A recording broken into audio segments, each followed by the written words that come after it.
예, 홍익대학교에서 미학 강의하고 있는 임지연입니다.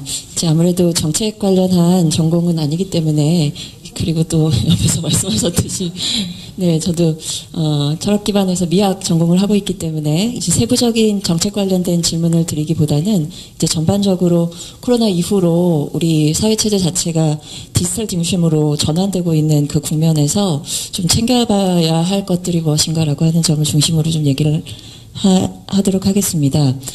아무래도 이제 올해 들어서 강의할 때에도 강의 방식도 많이 바뀐 모습이었거든요. 그러니까 1학기 시작되기 한 일주일 전까지도 대면 강의를 하느냐 아니면 온라인 강의를 하느냐라고 하는 것이 학교에서 결정이 되지 않을 정도로 굉장히 큰 혼란이었었는데요.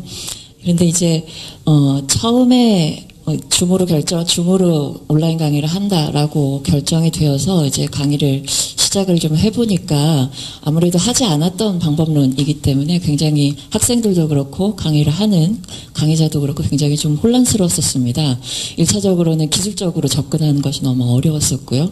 그리고 2차적으로는 온라인상에서 우리가 소통하는 방법이라고 하는 것을 익힌 적이 없기 때문에 이걸 어떻게 우리가 실제 대면에서 만나서 이야기할 때만큼 정도까지는 안 되더라도 최대한 그것을 컨프로치 할 수 있을 만큼 소통을 할 것인가라고 하는 문제가 분명히 있었거든요.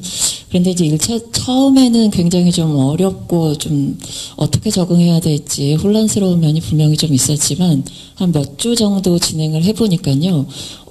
온라인 강의 자체가 가지고 있는 장점 같은 것들도 나름대로 좀 발견이 됐었습니다. 예컨대 성격이 좀 내향적인 친구들은 대면 강의를 했을 때 그렇게 자기 표현 같은 것들을 잘 못하기 때문에 강의자한테 아니면 선생님들한테 가까이 다가오지를 못하거든요. 그래서 질문 같은 것도 잘 못하고요. 그런데 아무래도 온라인상으로 수업을 하다 보니까 피드백을 항상 받게끔 하는 그런 구조를 만들어 놓고 학생들이 글이든 아니면 채팅을 통해서든 의사표현을 하도록 지도를 하니까 오히려 내향적이었던 친구들도 훨씬 더 많은 의사표현을 하고 그에 따른 질문과 답변을 주고받을 수 있었던 그런 경험도 있었습니다. 이제 그렇게 하고 보니까 이제 조금 이제 온라인에서 그러니까 디지털로 기반하여서 수업을 하는 것이 어느 정도 좀 익숙해지다 보니까요.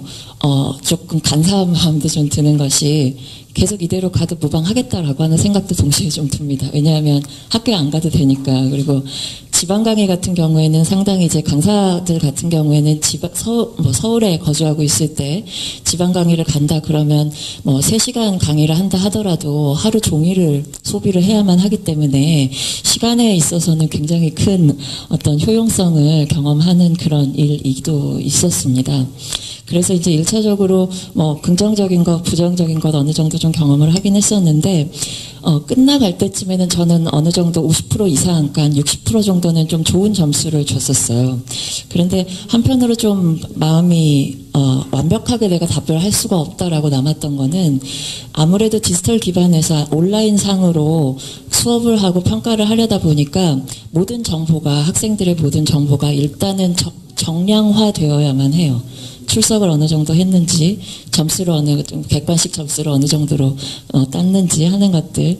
그런데 이제 실제로 대면 강의 현장에서는 그런 정량화되지 않는 학생들 개개인의 어떤 개성이라든가 특성 같은 것들이 분명히 수업 진행하는 데에 영향을 분명히 주거든요. 그러니까 공부는 잘 못하더라도 수업 분위기를 좀 즐겁게 만드는 친구들도 있고, 그리고 공부를 잘해서 이제 다른 학생들에게 자기가 갖고 있는 것을 더 나눠줄 수 있는 그런 친구들도 있고, 그러니까 각자 가지고 있는 개성이라든가 성격 그리고 어떤 분위기라고 하는 그런 비언어적이고 비정량적인 측면이라고 하는 것이 이 디지털 기반한 수업 내지는 체제에서는 온전하게 살리기가 조금은 어렵다라고 하는 생각이 좀 듭니다. 그래서 지금 애자일 정부도 어떻게 보면 디지털 중심으로 우리 사회 체제가 어쩔 수 없기는 하지만 보다 더 적극적으로 대응해 나가야 된다라고 하는 취지로 이 애자일 정부 개념을 제안을 하신 거라고 생각을 하는데요. 이제 그럴 때일수록 디지털 기반을 해야 할 때 우리가 반드시 챙겨야만 할 것은 뭔가라고 하는 것을 한번 생각을 해봤으면 좋겠어요. 그게 어떤 비언어적인 부분, 그리고 비정량적인 부분, 그리고 완전하게 어떤 계산으로 숫자로 완전히 다 처리될 수 없는 그런 부분들도 분명히 있다라고 하는 점을 염두에 두고 이 개념을 발전시켰으면 좋겠다라고 하는 생각입니다. 네.